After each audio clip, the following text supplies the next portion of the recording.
What's up, everybody? Unrested here. 1 second while I just quickly put on my gloves and hold this the correct way, pull my camera up and adjust, and now I can walk and talk to you without my hands getting freezing cold, because oftentimes that happens. I'm holding the selfie stick the whole time and my hands go mad cold. That's probably the only thing I have to complain about when making videos. Is how long I have to hold this thing out. My arms actually don't get tired from holding the selfie stick, but my fingers get crazy cold. Like to the point, where it like hurts. So yesterday I made a video about how are students in Japan, and people like that one, but as I was even answering that JFAQ, I thought, man, you know what, I've got way more stories than just that one story I told about that kid who ended up arrested. And if you didn't watch it yesterday, I want to just go back a little bit into that school, talk a little bit more about how crazy that school was, and then I want to go through, I think, 2 more schools and just kind of talk about what they were like, what my experience was like. Because I used to always try and choose like the really bad schools to teach at. For me, it was more fun because I just felt like a ghetto environment really isn't that common in Japan. Like there isn't really like downtrodden ghetto, like horrible areas like you'd imagine in like America, like poverty-stricken America, or like other side of the tracks America. Like you're not gonna come in there and deal with like gangs or guns. You might deal with some knives. Kids might bring knives to school. Like I have a story today about a kid who brought a knife to school, but no one really gets stabbed a lot or anything. Although there has been, like you have in America, where there's like mass school shootings, there's school stabbings. I wouldn't call them mass stabbings because not a lot of you can't go around stabbing that many people before you actually get stopped. I mean, unless you're some kind of like Hulk, it's humanly and physically impossible. And usually the only people who do it are those driven by complete and utter madness. Usually not too calculating. Nonetheless, a horrible thing. No less horrible than shootings. Stabbings are just as bad. It's just a different weapon. That being said, wow, you can tell this is going to just open this little rambling video, and that's what this is going to be, up into a world of all kinds of craziness with school. And that's what I'm going to just kind of talk to you about today. And I want you to, when you're imagining the settings that I'm talking about, I want to kind of set the stage, the environment. The schools that you see in anime, in manga, or movies, like with the way the high school or the elementary school or junior high school looks, is the same for almost every single school in Japan. That's one thing I'll say. Like sometimes I always try to say like, oh hey, well what you've seen in those isn't always exactly the truth, or what you've seen in those isn't always the way people act. Well, I will say for this, the setting is almost always the same. Sorry, I got a bunch of junk in my throat this morning, I don't know why. Let me explain from what I had heard, and I have no actual, I guess, proof to back this up. I didn't go out and research this because it wasn't overly important to me, but from what I've heard from a Japanese teacher who was like a really old guy, he was the Kocho sensei, which was the principal at one of the schools I taught at. He said that pretty much when Japan drew up their constitution after World War II, they pretty much adopted almost all the same laws and everything America had. And America, like, kind of just gave them a bunch of ideas where, like, here's how you're going to restart your country, you got a lot of things you need to reboot, how you're going to have all these different industries, how we do schooling in America, how we do this. And Japan took some of it, but some of it they're just like, nah, we're going to do our own thing. But one weird thing was that they gave them prison designs, and the way prisons are set up in these like E-blocks in America is the way that a school is set up in Japan. Now, I'm not saying schools are like a prison. They don't look physically like a prison on the inside, but from the outside they kind of do. From top down they do. And they do always have like these E-block setups. Look at an overhead picture if you can on Google Maps of almost any high school, elementary school, or junior high school in Japan, and it's an E-block setup. And by that I mean like it's physically shaped like an E. Usually you have like one thick hallway that you're walking through that's open pretty wide, and then you have usually 3 lengths of classrooms. Now of course it varies here and there. There's exceptions, of course, with different land masses and different terrain. You're gonna have to change that sometimes, so I'm sure, yes, there's variations, but for the most part, E-block setup. And everything that you've seen in anime and manga and high school movies or dramas or romances or anything like that. That's what they look like. They are government buildings. They are overall not very well kept. I'm not going to lie and say that they look very good. They really don't, for the most part. They don't look very well kept. They're not refurbished. They're not repainted very often. The best schools I've seen, the ones that look the nicest, I will say, are in Kobe. And the reason for that being that they were literally knocked down during the giant Kobe earthquake and had to be rebuilt. So they're not as old as the schools that haven't been touched for literally sometimes like 50 years. I've heard over and over again, this is what I've heard, is that the funding for schools is always very low. Like they're always on a very, very tight budget in that it's constantly getting harder and harder. There's not a lot of support for these schools. So I'm guessing refurbishing them or doing upkeep on them is like the last thing on their mind. They're more worried about actually paying teachers' salaries. And teachers do pretty decent in Japan. They don't ever become rich or anything like that. But from what I've heard, and this comes from a Japanese teacher himself telling me about how the pay scale starts, it pretty much starts out, you're making about 2,000 a month, sometimes a little bit more than that when you start. And by the time you usually retire, you can make anywhere from 5,000 to 6,000 a month. So I mean, 5,000, 6,000 a month is pretty damn decent by the time you're like 60, 50 years old, whatever. Whenever you choose to retire, I think retirement age in Japan is 62, if I'm correct. Someone correct me if I'm wrong. 62. Might be 65, but I think I'm confusing that with my own country, America. So you can retire, and then I think, if I'm correct, also the nice thing about working for the government is that you get a government pension, which is always very nice. I think almost in any country. I know in America you can still get a government pension, so it's pretty nice to work for the government as well. So it's a decent job because it'll set you up at least for retirement too. You're not going to be worrying about where your next paycheck is coming from or how you're going to survive on the very insanely small pension that is given to people by the government for working any other private job. So it's a pretty decent job in the sense of pay, I would say. Like you're at least middle class to upper middle class. I knew one guy who was a science teacher at a high school, I believe, and he seemed to make quite a good deal of money. I'm not sure why he made so much. Maybe he did extra science stuff on the side. I don't know. He was like a mercenary scientist or something. Anyway, he seemed to be doing pretty well. So they seem to live a pretty decent life. So that being said, that's from the teacher's view. As for the students, compulsory school in Japan starts from elementary school. They don't necessarily have to go to kindergarten. They can wait all the way till elementary school, which is 4 years old. No, I'm sorry. No, I guess 6. Usually 6. So you can wait as late as 6 years old to start going to school. From 6 years old, you would start Ichinensei, which is the equivalent to first grade in America. Elementary school goes from Ichinensei on up to Hachinensei, which is, I'm sorry, I always confuse America, the American system and the Japanese system. It's pretty different. So Ichinensei to Rokunensei. So Rokunensei is 6th grade. So you go from 1st grade to 6th grade. After you finish 6th grade, you are done with elementary school. You start junior high school. Junior high school is only 3 years, Ichinensei to Sannensei. And then high school, again, is only 3 years. So Ichinensei to Sannensei. There's no 4-year junior or anything like that. And then from there, you usually either go to a trade school or you go to college. Compulsory school though only actually goes from elementary school on up to junior high school, and you can drop out of school after junior high school, which would be an incredibly bad idea. I think you would only be about 16, 15 if you finished school by then.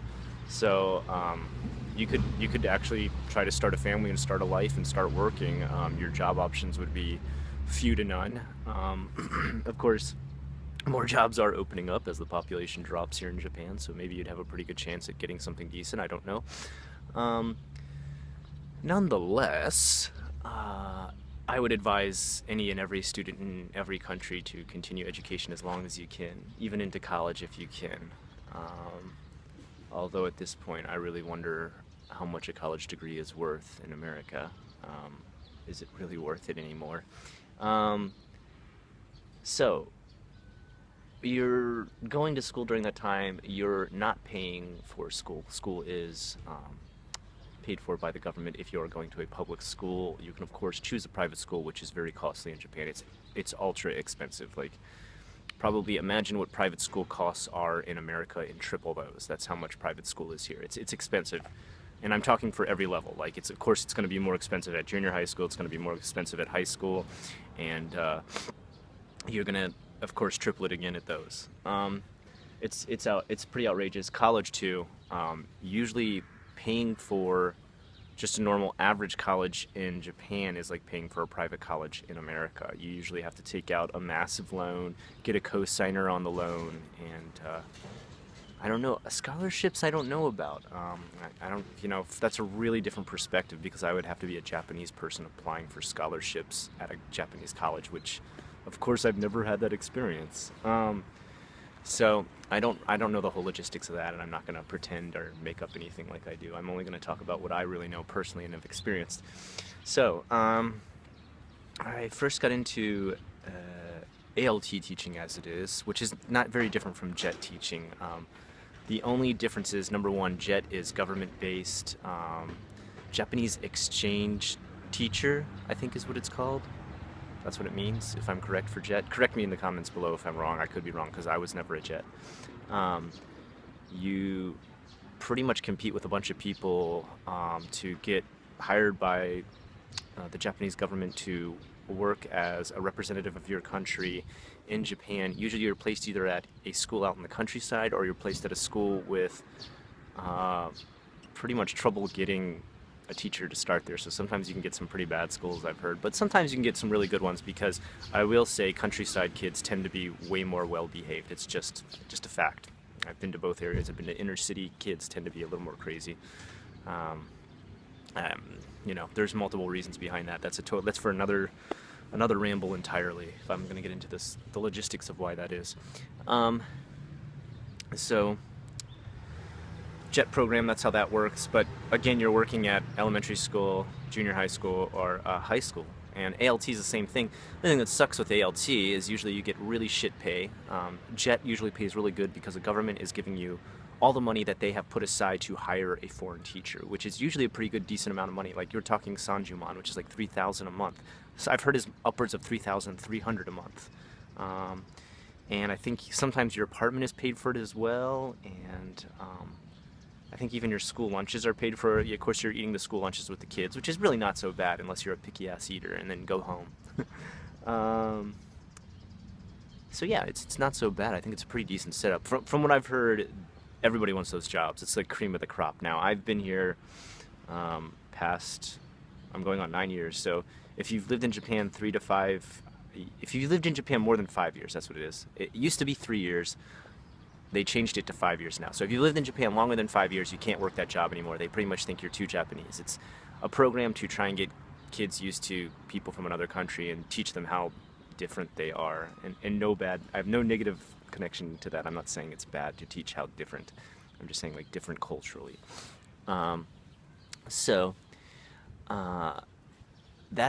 That's the difference between the program. The ALT program is kind of a screw job, because what you have is third-party companies looking for these teachers who the government ward offices have not been able to find, either one, because they don't speak English, or number two, because I guess maybe lazy, number three, they don't have the time.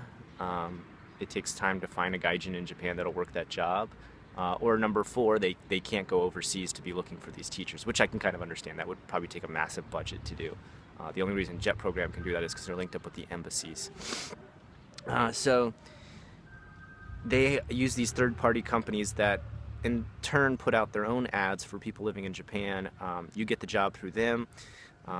They interview with you first to see if you're, I guess, worthy of the job, pass the interview. It's not a very hard interview to pass. Pretty much you usually come in and you give a sample lesson.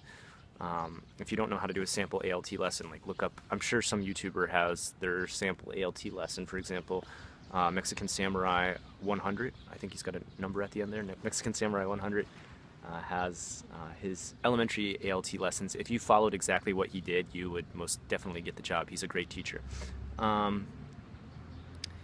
think you could also watch my Argonauts. He was a jet, he was in the jet program. I think if you have any questions about jet that are very specific, you should ask him. I think he was probably a pretty decent teacher. I've never actually seen him teach, but he comes across as a guy who looks like he knows how to handle himself in a classroom. I think he was probably pretty well liked.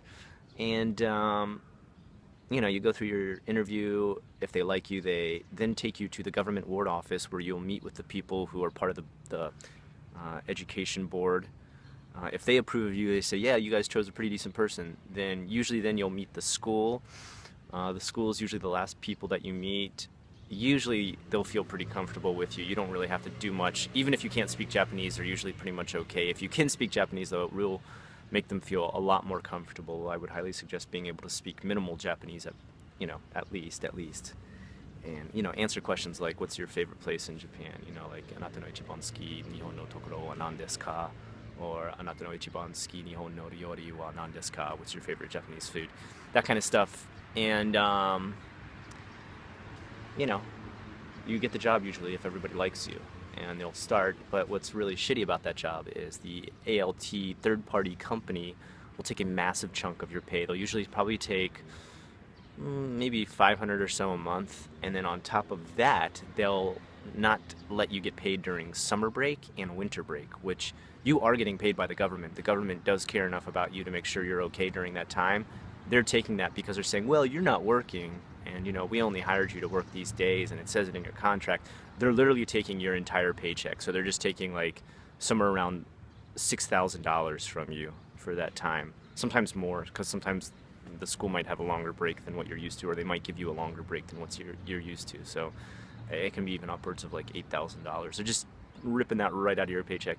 You got the job, you passed the interview, you got liked by that school, so they hired you. You went there and worked every day.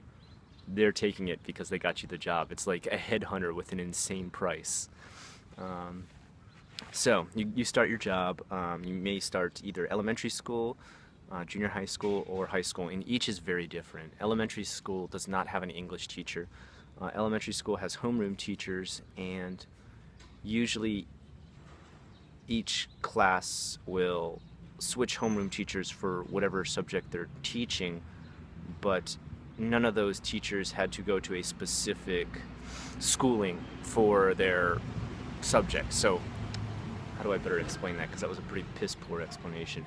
In junior high school, when you go there, every teacher, even though they have their own homeroom class, their main duty is the subject that they teach. So you do have people who are specifically English teachers, math teachers, Japanese teachers, history teachers, etc. So is not the case in elementary school, except I guess you could say the coach is always the coach. He never does anything but gym class. I don't know if he has a homeroom. I don't think anybody has gym as their homeroom. That doesn't really make sense. That's where it's very different there. Usually almost no one will speak English at an elementary school, so if you do get a job at an elementary school, unless you're like in the middle of Tokyo or something like that, it's going to be very rare that you'll have someone who speaks much more than a handful of English.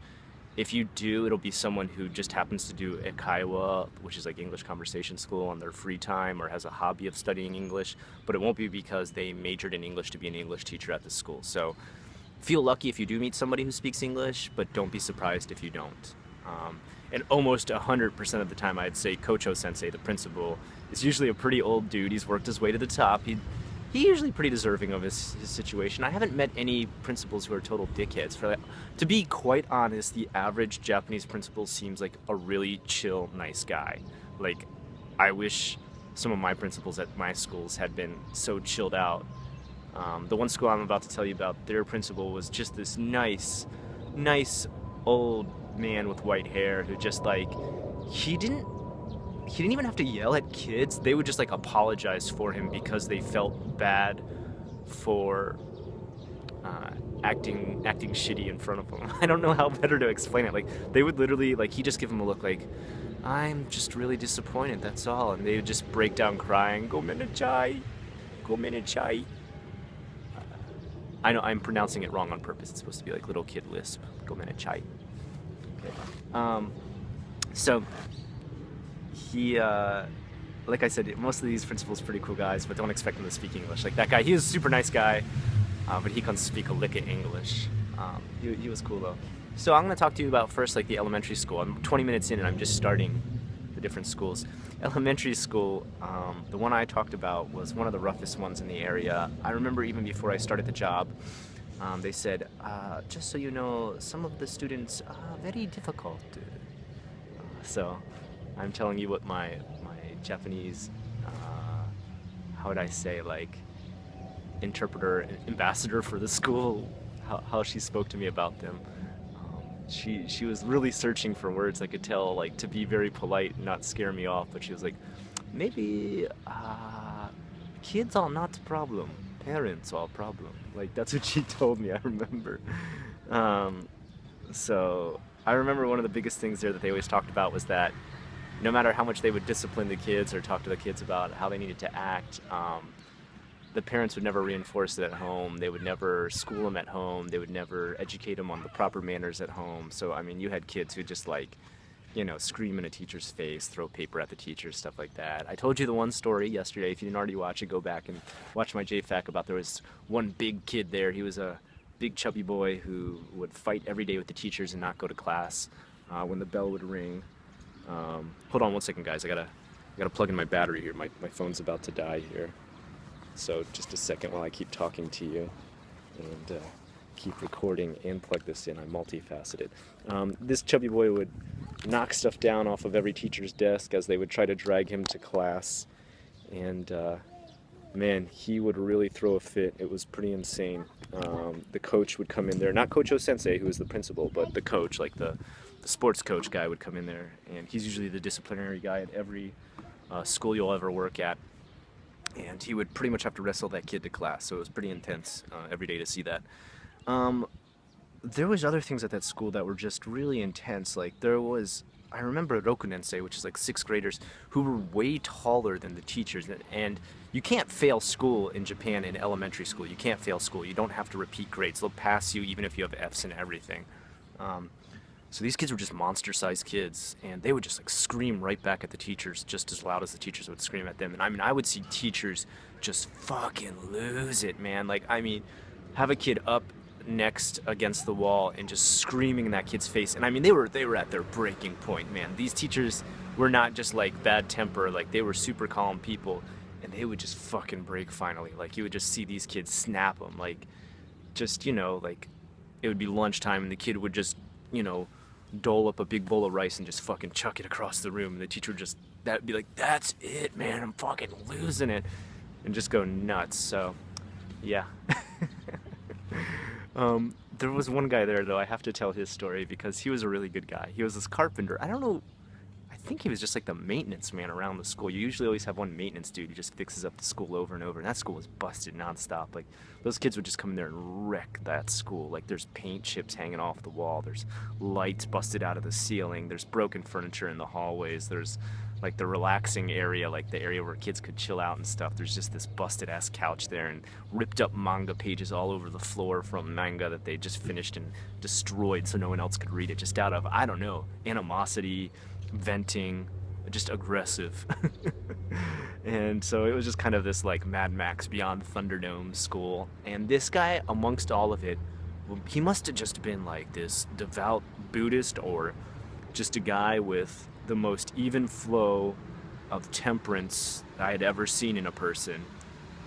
Kids would break a bench and they would be like, oh, you know what, I'm really sorry, but this kid broke a bench today. Like another teacher would tell him, and he'd be like, well, then we make another bench. Like he would just answer like that. Like he wouldn't be like, oh fuck man, I just finished that bench, man, fuck. And so he would be like, all right, then we make another bench. And even that kid, I remember even that kid who I said was like that chubby little dude who'd fight every day, he used to skateboard to school, and he would skate on this most ratty skateboard. Like it had been probably the only skateboard his parents had ever bought him. And you know, if you only buy like one skateboard, that thing gets torn down fast, even if you can't, you know, pop a single trick off, you eventually wear it down to like, you know, your grip tape's falling off. The bottom is like, I used to have some sort of picture on the bottom, but it's gone. And you know, your wheels start to ground down to nubs. That guy like refinished his skateboard for him. Like one time when the kid went to class, he's like, "Hey, if you go to class, I'll refinish your skateboard." And like he like shaved off like a ply of it, like refinished it before the kid came back, and the kid had like almost like a brand new skateboard.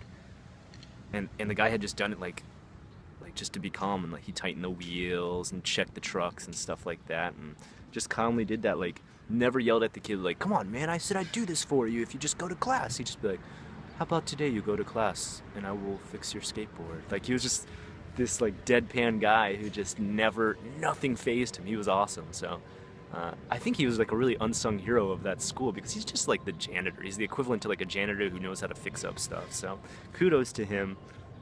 I hope he gets the notice that he deserves for being such a quiet, temperate soul.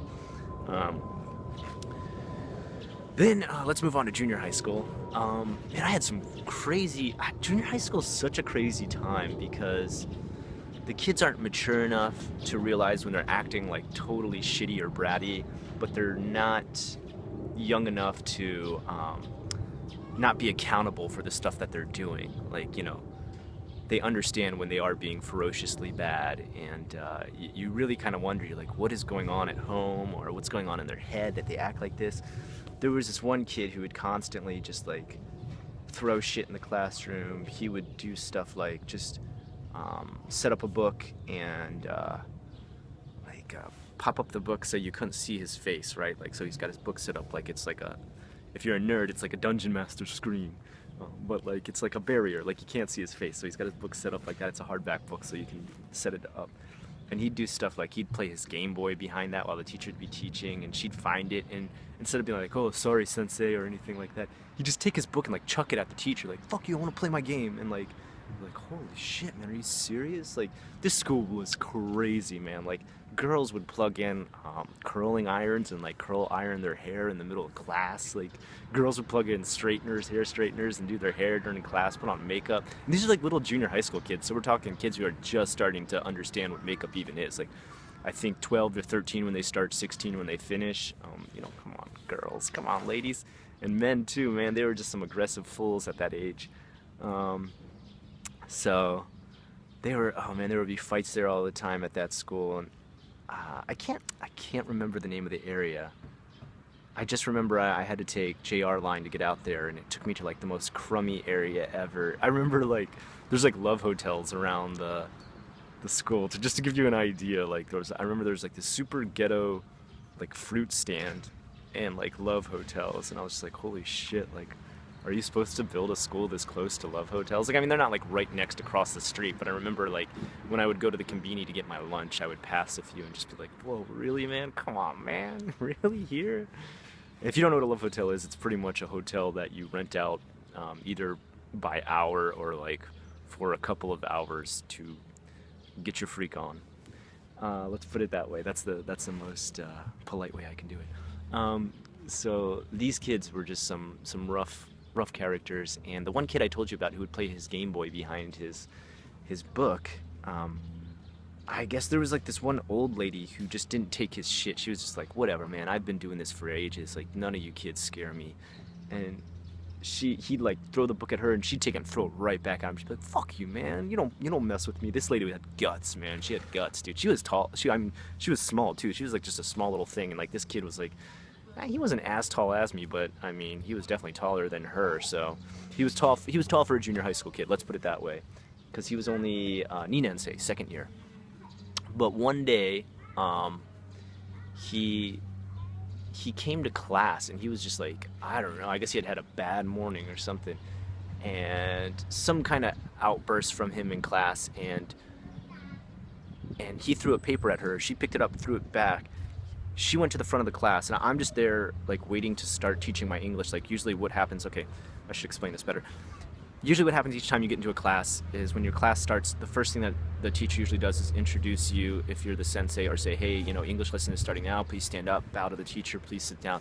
And she usually always, the Japanese teacher does that instruction for you unless you've got like great Japanese and you can do it. At that point, I think my Japanese was pretty shit, so I probably would have just stood there and allowed her to do it. And plus, she was an old lady who I think she wanted to take command of the classroom first of all, so I was just gonna let her do that. I wasn't gonna argue her down or something crazy.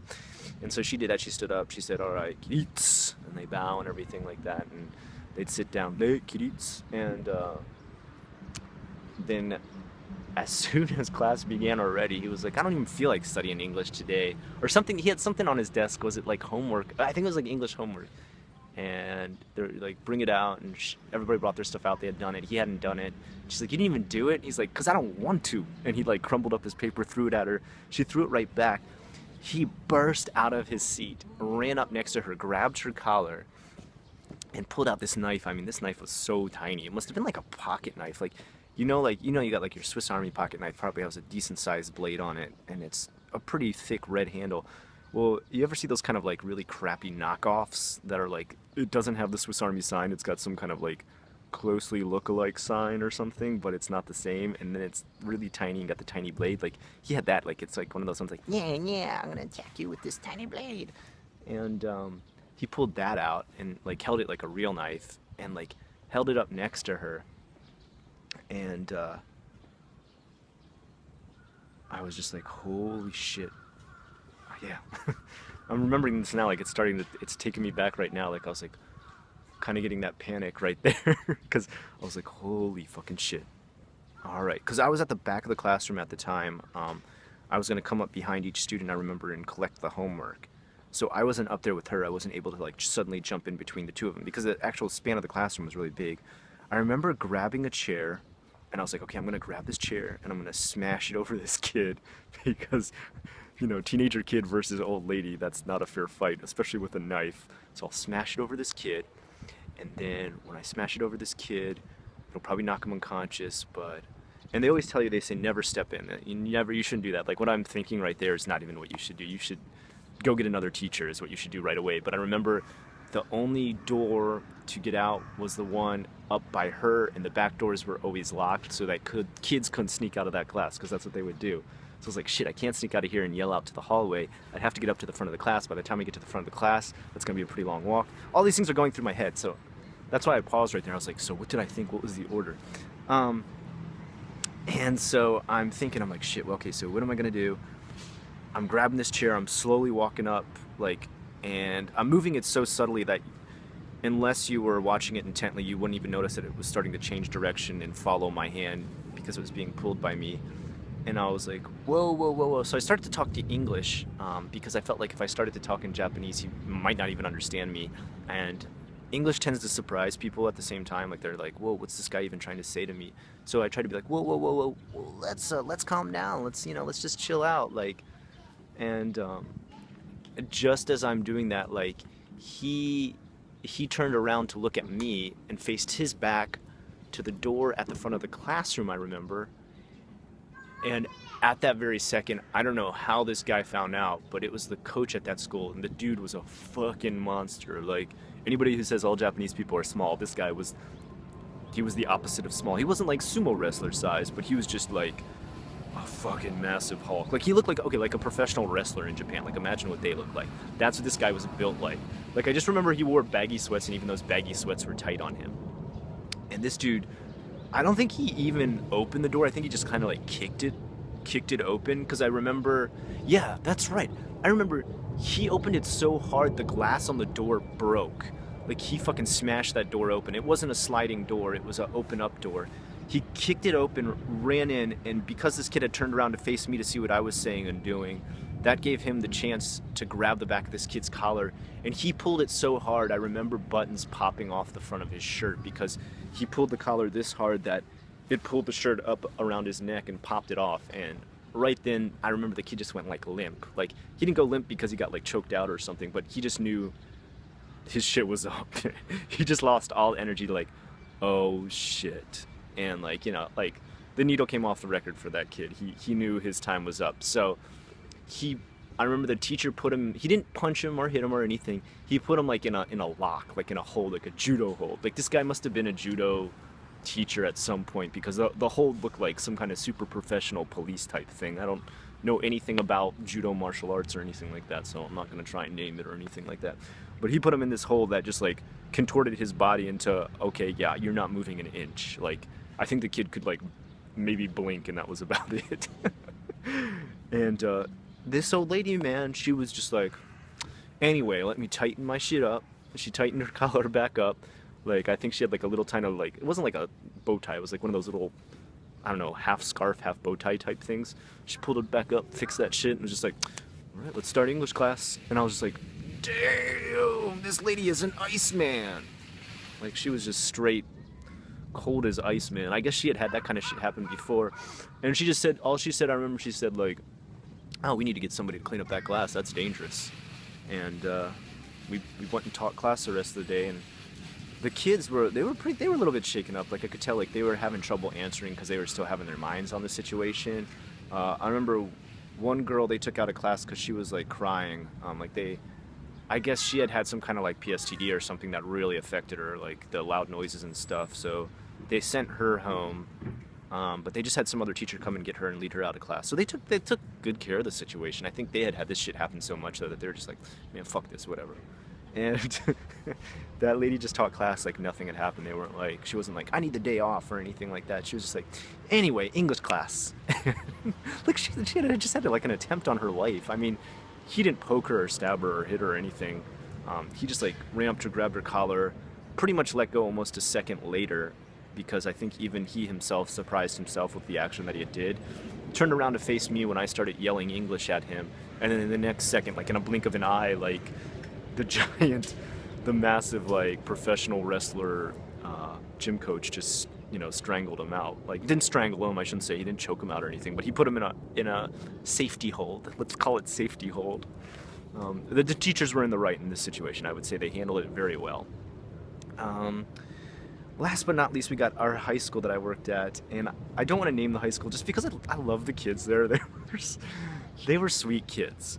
They were just insanely dumb. So I love those kids though. They were really just, the stuff that they would ask me about America or like their idea of the world was just this very hilarious idea that just constantly like had me smiling all day. So you would have these kids at this high school, and when you get into high school in Japan, you have like different levels that you go into, and it pretty much, whatever level of high school, the quality of the high school you're going into is the quality of the test that you've passed. How well you did quality-wise on the test that you passed. If you did really good, you can get into a really good high school. If you did really bad, guess what? You're probably going into one of the lower high schools where the education is bad. It's rated one of the worst high schools in the area. I think the one I was at was something like the fourth worst high school in the area. So it was pretty low on the totem pole. And like I said, I guess I can say the area. It was in Sakaikami. And I don't want to say the school's name though, because I feel bad, man. What if somebody, a future employer, watches this video? And so these kids were sweet kids though. They were really nice. They're really excited to have a gaijin at their school. They were just excited that I would talk to them. They said the guy before me was just like really, I guess just like a stiff upper lip and didn't really want to converse much, like felt like the teacher-student relationship wasn't important, that it was just important that he got his lesson done and it was over for the day. Whereas me, like my personal philosophy of teaching, I'm not saying his was wrong, I'm just saying my personal philosophy of teaching is like, if I wasn't in the classroom, I enjoyed, walking the halls, checking out what the students were doing, using my free time to kind of converse with the students, just check in on them, see how they're going and stuff like that, just see how their day is, because some of them had like really interesting stories, really interesting lives, or like perspectives of Japan I had just never seen. I wanted to learn more, and I felt like, how do you learn more about the country if you don't ask the people?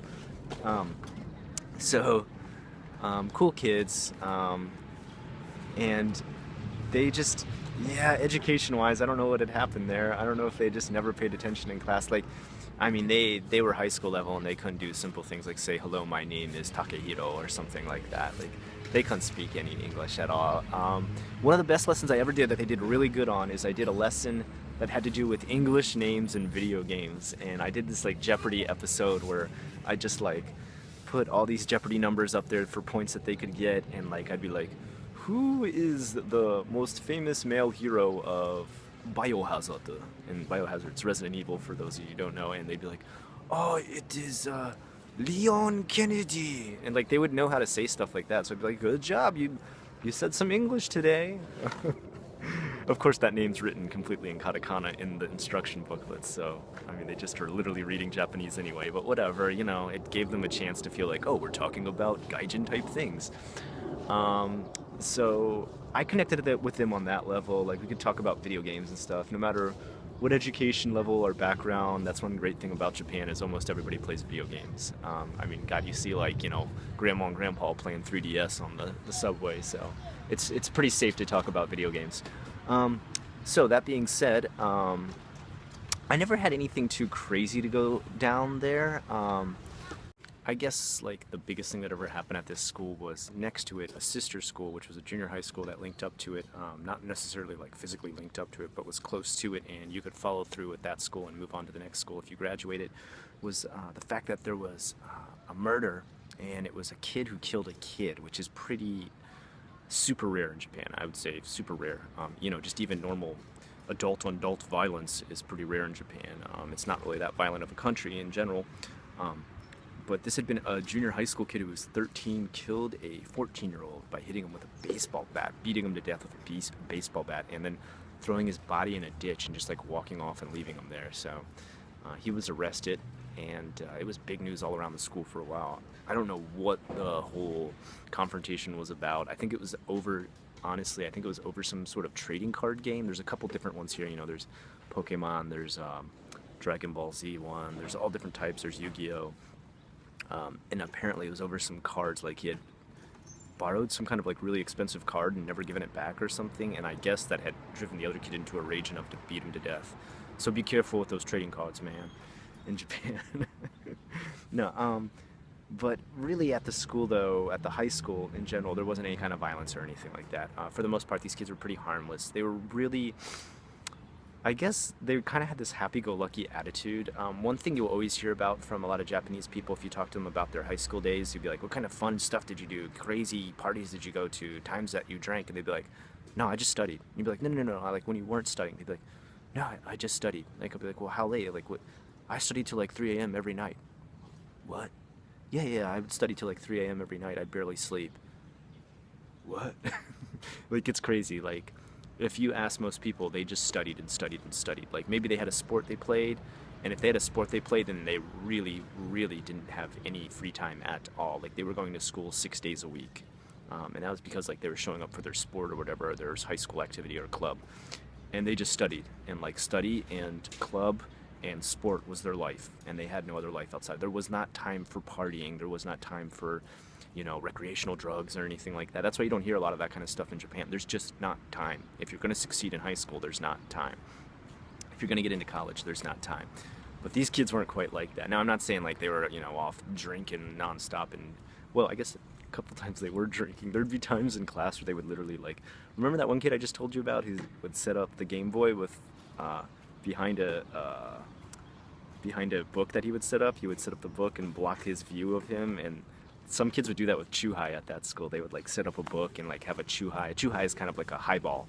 It's a really sweet, high-level alcoholic drink, like anywhere from 6% on up to like 9%. So I mean, you would get, even me, if I drink like 2 9% ones, I'm pretty buzzed. I'm definitely feeling it. Probably my video is going to be slurred a little bit. So I mean, those kids who are like, you know, 16, 17, 18, of course that's, you know, getting them trashed at school. Their faces turning bright red. Again, we've got somebody right next to us. He wants to be in the video there. See, he's want to become a YouTube star. He's big on video. Oh, this is a new guy this time too, so always I get a new person who wants to be on video. It's pretty awesome.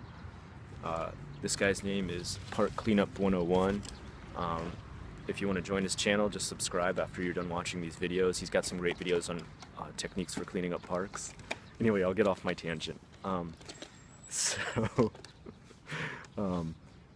These kids would do stuff like drink alcohol behind their books, like play video games behind their books. Again, girls put up makeup behind their books. Just anything and everything to not do schoolwork. They were hilarious like that. Now, as far as their future was concerned, like if you'd ask them, be like, what is your big dream for the future? They'd be like, I want to work at a CD store. And I'd be like, okay, and then? They'd be like, no, that's it, I'm done. work at a CD store. And after you're done with the CD store, they'd be like, no, I'm gonna like work at the CD store till I retire. I'm like, just sell CDs? And they're like, yeah. I'm like, okay, all right. I don't want to step all over your dream here, because everybody has their own dreams. But you do realize like we're kind of at the end stages of having CDs in the world, right? Like almost everybody's starting to use MP3s around the world. Like Japan's like the last place that sells CDs, right? And they'd be like, okay, but I still want to work at a CD store for the rest of my life. You just be like, okay, never mind. You know what? You work at a CD store the rest of your life. I would try to encourage them to shoot for dreams bigger than like, working at a convenience, working at a CD store and stuff like that. But they even themselves didn't see themselves as taking on like these big futures or anything like that. There was a couple of them who had some pretty fancy ideas in their head of like become a movie star, become a rock star, become a singer, an idol, talento. Of course, you always got those. And then I had like my own little club, and I don't mean a club like I actually started. I mean like kids started a club. Like there was like these girls at the school who would start this club around me, coming to my classroom, and like they would call it Scotto Sensei Club, and come in and like ask me all these questions and like take notes on me and stuff, of just everything about my life. So I would just sit there and candidly answer their questions, like give them the answers they wanted. I never let anything get too scandalous. Like I make sure like if they ask anything, I'd be like, I don't think so. Or even in Japanese, like they have the katakana for no commento. So I would just be like, oh, no commento. And they would just laugh and giggle, of course. They wouldn't push it any farther, but they'd know they kind of stepped over the line if they went too crazy with their questions. So they would just sit there and like ask me these crazy ass questions, or they'd want to play this game. There's this Japanese game, I don't know what it's called, someone can tell me in the comments below, where you say a word and whatever the word ends with, like the hiragana it ends with, you have to start the next word with it. So if I say like hareru, then the next word would have to start with ru. So I'd be like I don't know, like or if I said something like damare, like shut up, your next one would have to be like start with rei, like reikun, and then like be like, oh, okay, now you got to start your next word with and usually if someone started their word with then they'd finally lose, because no word in Japanese starts with just the n sound.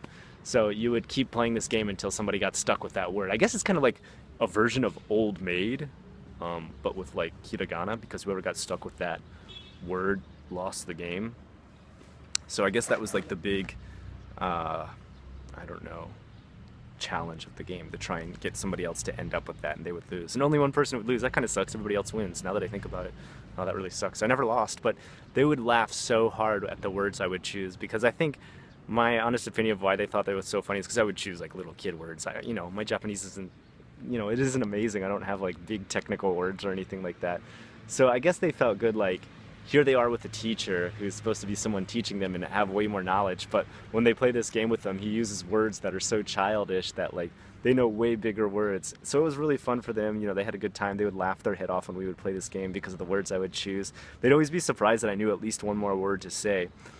And I don't think I ever did lose. Maybe one time I got the N and I lost. I don't know, because I definitely didn't know what the hell to do if I got that. So that was always funny. They loved to play that. It was a good time. I really missed that school, and I think once in a while I see one of those kids around, but they're so much older now. Like, they look so different because they're not in their school uniforms, that like if they see me, sometimes I have kids, like it's so weird, like, because they've got to grow up, of course. Like I'll just be walking around randomly, and I look very different when I'm walking around. And they're surprised to see me because they finally see me for the first time with my tattoos out and my piercings and everything. And, because I tape up my ears and everything. Like, I look very different. I wear a tie, a suit. And they're like, Scotto Sensei? Scotto Sensei? And I'll be like at first, I'm not used to be calling sensei outside of school. And I'll be like, huh? What? Yeah, like I'll start talking English because I'll be like, oh, when I was in school, I had to talk English for class, so that like, they're learning in English the whole time. I'd be like, oh yeah, wait, hi, Scotto Sensei desu. Like, which is a totally stupid thing to say. You never call yourself Scotto Sensei. Like, you never call yourself sensei. It sounds like really childish. But like, I'm always so surprised. I don't know what to say. I'm always like, yeah, I guess I am. I guess that's me. Maybe for you, I might have been Scott Sensei at one point. So if you are a past student watching my videos and you understand English this well, wow, you've really gotten good. And don't be afraid to say hi, Scott Sensei, when you see me. But I'd be really surprised if you could understand my videos at this point because none of my students were very high level English above like, hello, my name is Takehiro. But anyway, that's a little bit of stories about all these different schools. God, that was a long ass video, man. I think we almost went for 50 plus minutes, right? Well, guys, I think I about covered it from everything from elementary school on up to high school. If you have any questions about any of the stuff you heard today, or there's some other aspect I didn't cover that you'd like to hear about those schools, feel free to comment in the video below and like, comment, and subscribe. Let me know what you want to see for future Ramble videos. Until next time, I am Unrested.